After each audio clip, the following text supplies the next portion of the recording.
existe algo que pouca gente fala, que é sobre como lidar e liderar pessoas que estão sofrendo emocionalmente ou que possuem algum tipo de transtorno mental. E é por isso que hoje nós temos o nosso psicanalista e diretor do curso Elpis, Ralph Baratella. Tamo junto, Dani. Tudo bem? Tudo. É interessante. A gente tem que. É a questão da empatia, né? Uhum. Quando o colaborador, se for de um lado empresarial, se for um colaborador que tem esse tipo de problema, seria interessante ele levar algum documento que comprove, um laudo que comprove o seu RH, para que o RH fique ciente das questões emocionais dele e Sim. psíquicas. Porque a partir disso, o RH vai entender se tiver alguma situação desconfortável e também vai saber trabalhar nesse caso, né? Porque RH é uma gestoria de questões humanas, né? Uhum. Então, realmente tem que entender esses casos. Por exemplo, uma pessoa borderline. Como que essa pessoa, se ela tiver em tempo de crise, como que ela vai ser vista pela equipe? Uhum. Uma pessoa bipolar, como que essa pessoa vai ser vista pela equipe? Então, nem tudo é questão só da produção, produção, produção, produção. Tem que dar uma olhada nessa questão humana, né? Eu fui num congresso, acho que foi final de 2024, sobre IA, né? Inteligência Artificial. Foi muito interessante, né? Um congresso de governanças. E ali eles estavam muito preocupadas com a IA, né? A IA vai dominar o mundo, essa Uhum. questão do Arnold Schwarzenegger, vai dominar o mundo, a Sim. Skynet e tal. Então, assim, na verdade, a IA ela só faz o que o humano pede. Então, assim, é bem interessante estar atento com isso. E eu acredito, Ralph, que após essas questões da IA crescerem bastante, eles vão valorizar o quê? O humano. Porque Uhum. vai entender que a IA ela não vai fazer tudo. Ela é uma inteligência artificial, ok? Ela é uma ferramenta onde vai ajudar muito o ser humano, mas Sim. ela não é um ser humano. Uhum. Então, tem pessoas que usam a IA de uma forma fantástica, eu particularmente eu uso muito, mas tem um grande filósofo que fala assim, o que muda o mundo não são as respostas, são as perguntas. Se você, com essa ferramenta, você não sabe fazer as perguntas corretas, você vai ter uma resposta incorreta. Uhum. Então, a questão são as respostas. A valorização do ser humano faz toda a diferença.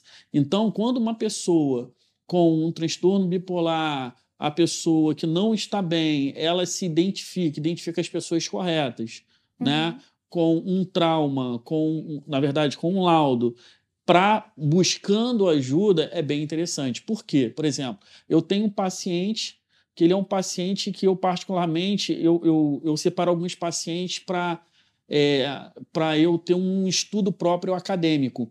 E Uhum. esse meu paciente é uma pessoa muito bem-sucedida, mora em Florianópolis, ele trabalha numa empresa multinacional, e essa empresa, ele trabalhava em São Paulo, ponte aérea com a família e tal, e de repente teve uma formulação na empresa. E ele falou assim, cara, agora vamos mandar embora, já era, minha vida acabou. E aí eu falei, tá, o que aconteceu? Mandou meu gerente embora e eu caí para cima. Uhum. E ele estava arrasado. Eu falei, pô, parabéns. Ele, não é parabéns, não sei se eu dou conta. Todo mundo me dando. Ele me chama de doutor. Doutor, todo mundo me dando parabéns. E eu, na minha cabeça, assim, não sei se eu dou conta. Tudo para ele fala assim, uma frase icônica da bipolaridade. Eu não enxergo colorido, eu enxergo preto e branco. Então, Uhum. tudo para ele, né, na fase da depressão, da fase negativa, da fase baixa dele, Uhum.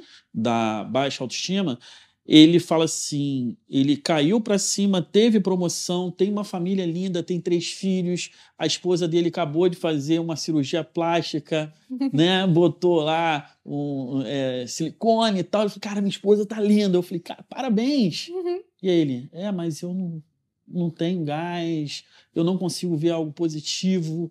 Na minha cabeça, talvez ela possa arrumar uma pessoa melhor, eu não estou bem. Aí eu falei assim, então, vamos fazer o seguinte, vamos sublimar essa questão. A psicanálise fala que você pode alterar as suas punções na punção de morte, e isso é muito interessante.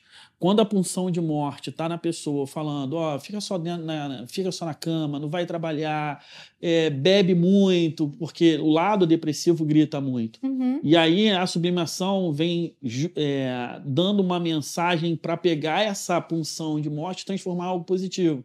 Falei, que tal malhar? Vamos malhar? Aí ele tá malhando, ele, a esposa e o filho. Legal. Aí eu falei, pô, bacana, 3 vezes na semana. Eu falei, e aí? Ele, pô, doutor, tá até legal, mas, cara... Então ele não consegue enxergar o positivo, muito difícil para ele. Uhum. Aí procurou o psiquiatra. Ok, o psiquiatra passou alguns remédios, no qual eu até fico um pouco preocupado. Pedi para ele fazer a questão hormonal. Isso é muito interessante, Dani, porque às vezes as pessoas acham que, eu tô com depressão. Por quê? Exato. É uma questão hormonal? É uma falta de vitamina? Como está a vitamina D? Como está a vitamina B? Como está a vitamina C? Como está o nível de testosterona? Uhum. E aí eu falei, como é que você fez esses exames? Aí ele, doutor, um tempão que eu não faço esses exames. Eu falei assim, não, vamos fazer o seguinte, você vai procurar um endócrino e você vai fazer alguns testes e depois você traz aí para mim. Uhum. Ok, o que acontece? O nível de testosterona, que é 400 a 500, estava 140. Nossa. E eu falei assim, cara, já tem uma resposta. Aí ele, não, então, aí eu vou pedir para um remédio, nesse remédio eu vou melhorar, meu nível de testosterona vai aumentar. Eu falei assim, não é por aí. Porque ele quer um remédio. A psicanálise, ele não trata sintomas, para deixar claro. A gente trata a origem da situação. Uhum. Só que na cabeça dele, ele quer o quê? O remédio. Porque o remédio, tomou o remédio, vai ficar bom. Sim. Mas é um tratamento, às vezes é longo, é uma análise. Uhum. É algo bem detalhado, que a gente às vezes vai no cerne do problema, onde talvez o maior problema foi algo que foi implantado na cabeça dele. Uhum. Quando ele era pequeno, uma coisa bem interessante que aconteceu, os pais se separaram, né? Uma coisa negativa, os pais se separaram, a mãe voltada para a esquizofrenia, ouvia barulho e achava que pessoas estavam no teto, correndo no teto, não deixava os filhos dormirem. E aí as crianças ficavam apavoradas. Ele foi crescendo com essa situação. Ele mudou de escola na antiga alfabetização e numa escola maior.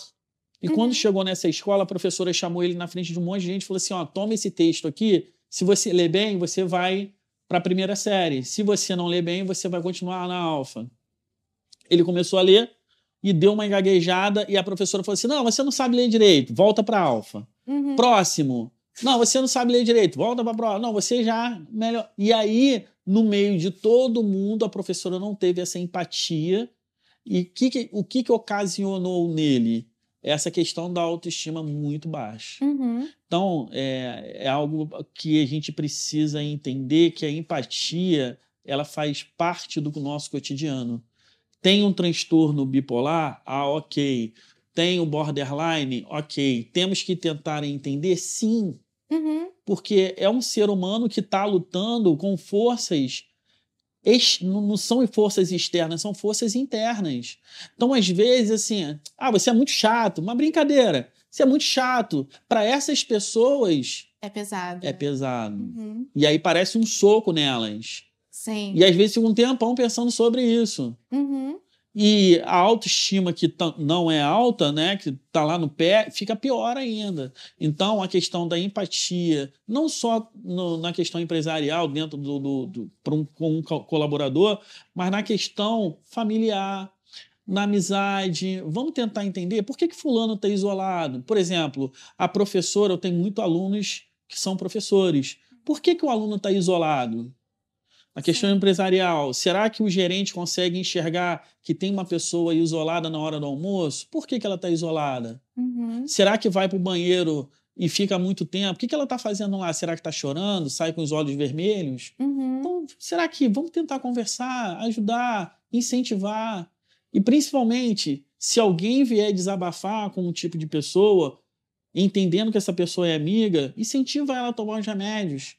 Porque muitas das vezes a bipolaridade, que é muito ligada à esquizofrenia, não tem cura.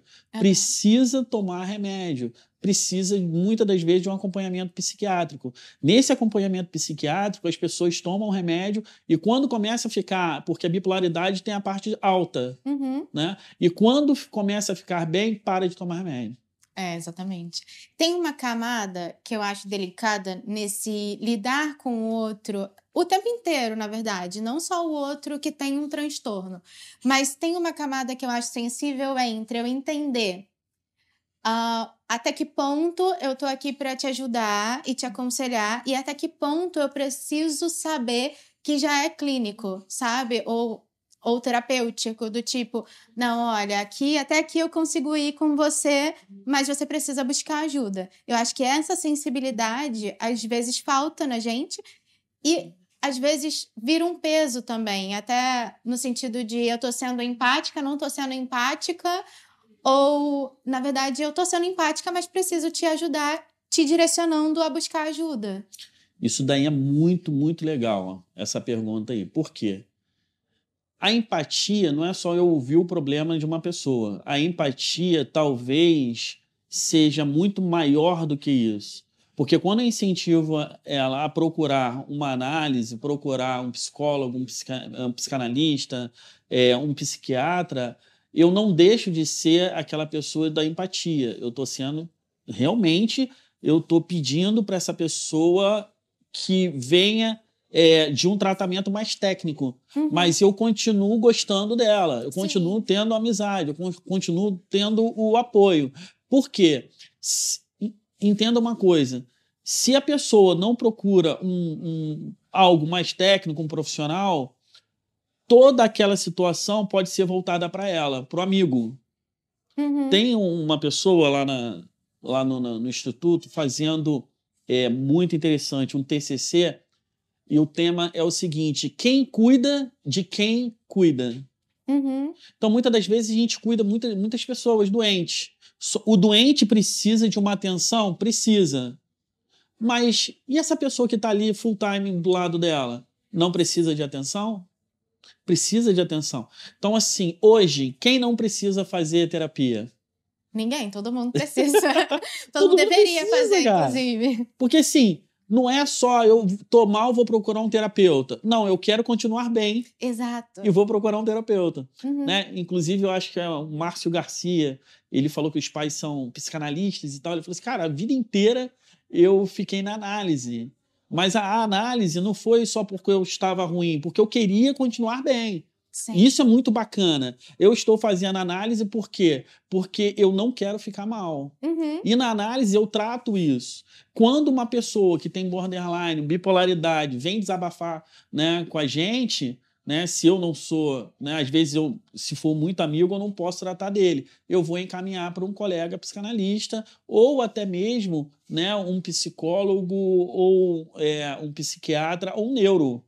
Neuro também é bem interessante, por quê? Porque muito diferente do psiquiatra, o neuro vai vendo, vai fazendo investigações através de exames, alguma questão fisiológica. Como que está o cérebro? Como que está ali as questões neurais? E isso é bem interessante. Então, assim, o colaborador, o amigo, o cônjuge, por exemplo, eu tenho um paciente que descobriu que o filho dele tem autismo, o filho dele está com 25 anos, já está na faculdade. Para imaginar, o garoto ele sofreu a vida inteira porque os pais não sabiam do transtorno dele, da doença dele. Você é muito lento, você não sabe fazer nada, você deixa o copo cair, você deixa a talher cair, você faz... Mas se tivesse uma investigação antes, talvez a criação dele seria muito diferente. Sim. Então, essa questão da empatia, será que tem alguma coisa errada? Porque assim, a mãe não quer identificar alguma coisa errada no filho. Sim. Isso também é um assunto bem interessante aí para você que está fazendo entrevista. Então, assim, até onde meu filho tem alguma coisa errada? Será que essa mãe não vai fazer uma investigação porque está com medo de algum resultado? Mas não é importante um diagnóstico precoce para eu resolver tudo? Então, assim, sempre é bom um diagnóstico precoce, sempre é bom procurar ajuda. E não, se eu estou encaminhando para um profissional, para um técnico, eu estou tirando também essa responsabilidade de mim. Eu sou amigo, eu sou o cônjuge, eu amo aquela pessoa. Por amar, eu quero que ela tenha um diagnóstico, quero que ela tenha uma ajuda. Isso é muito interessante. Exatamente. Essa conversa de hoje é justamente para alertar que ter empatia, cuidar e liderar outras pessoas e é necessariamente entender quando acaba a sua responsabilidade e começa a necessidade de um apoio ou de um trabalho clínico. Obrigada, Ralph.